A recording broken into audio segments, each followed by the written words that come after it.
Ukanti ke ngokungenanzulu kulenyewe sikhwebe umdidiyeli wenkqubo iAsikhulume uNokubonga Mngwenya nolapha kumagumbi ethu osasazo. Masikubulise sikwamkele apha eSABC Lihaye sibambe ngazibini ngexesha lakho. Angibingelele Kholosa, ngibingelele nembukeli ekhaya. Siyava into yokubana urhulumente unqwalile kwisicwangciso sika 2030 sokukhulula abantwana abakumaziko okugcina abantwana. Mhlawumbe ni Asikhulume ekutheni nje nithatha isigqibo sokuba nijonge inzulu kulomba. Siye sabuka ukuthi indzaba lethenza abantwana la eSouth Africa nekunganakekelwa kwabo lokufaka ekhathini ukuthi baswele labo bamvu labatawo banakekela emakhaya. Kube inkinga lenkulu according to our views, because masithi siyabuka inamba iloku iyakhuphuka. We've got bantwana labagcina baba ma street kids, some are going for drugs, labanye benza nama prostitutions and stuff. So sibuke ukuthi kahle kahle yini lesingayenda thina siAsikhulume kusita ukuthi mhlambe sithumele live out there to say kunesidingo lesikhona lapho uhulumende wangathi ushiya igap khona la kufanele adlale inzima khona.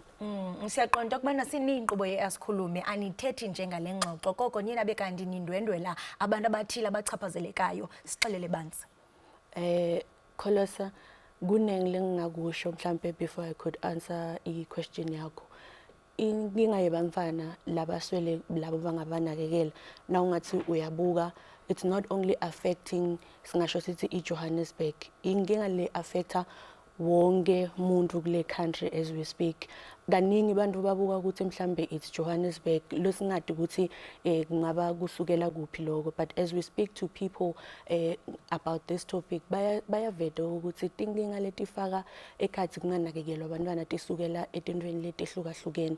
Labanye abanabo batali la mhlambe bashona basesebancane, labanye mhlambe kungukuthi ekhaya baya abuse, because we've had ama cases where we have seen bantwana bahlukubetwa ngisho nama biological parents ngetindlela letahlukahlukene. Imagine umntwana lomncane lothi yena mhlambe uthola kwesekwa nikuvikeleka ekhaya athembe babwakhe, and only to find ukuthi babwakhe it's the same person latam abuser. Because we've had another case where there's a 13-year-old who was impregnated by the biological father. Wabanemvana ke lokho ubokubuka na ungathi uhlala nawe nje phansi uyibukisisa lenzaba le into le shaqisa umtimba ukuthi kahle kahle bantwana baphephe kuphi.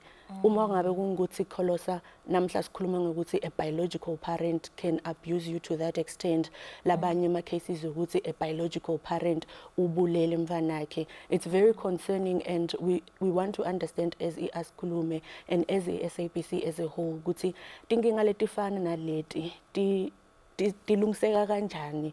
And if i-government nyalo ithi ifuna kuvala 75% yalama foster care facilities, ithi labamfana labo babiyele kuphi bayephi, because you can understand ukuthi njengoba ngisho ngithi it's not only mhlambe siblings or the public. Uma sekuyi biological parent and you are closing 75% of these facilities, bayonakekelwa ngibani? Are you not saying ukuthi labantwana baye estradini lapho kuyoba khona netinkinga lekufaka phakathi ukuthi mhlambe bayabulawa babiyele kuma drugs bende tonke letinto letingasitihle. And uma bathi bacala ngekususpenda lama foster care facilities for ama under 3s kusho kuthini, and which is something lebasibafuna kuyenda nyalo November 2026 bayephi labantwana labo? These are some of the questions that we'll be asking uAsikhulume. And yaqonda nokubonga ibhlungu kakhulu lento kakhulu. Nindwendwele bani ukufumanisa into bana mhlawumbe le meko bona izabachaphazela njani? Sibonile pha kumboniso omnye umama sisho into bangaba mhlawumbe noko ayingombono umhlelo konke. Ku-Asikhulume namuhla nga 5 Ntsambama siyobe sine developmental specialist Luke Lemberg utobe akhona sibamba ku teams yena, and then we have clinical director yese Teddy Bear Dr. Shahida Omar.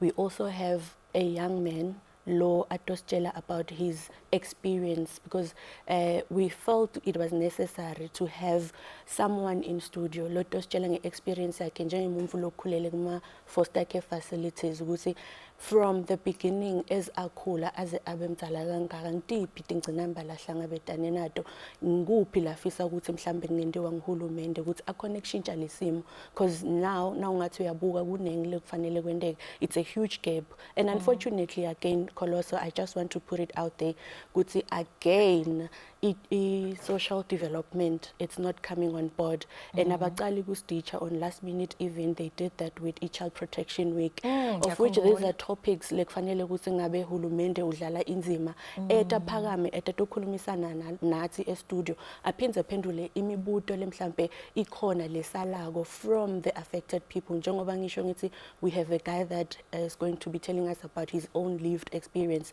Mhlambe that guy has questions, Kholosa, but lama questions are pendula ngibani if the government is not coming on board.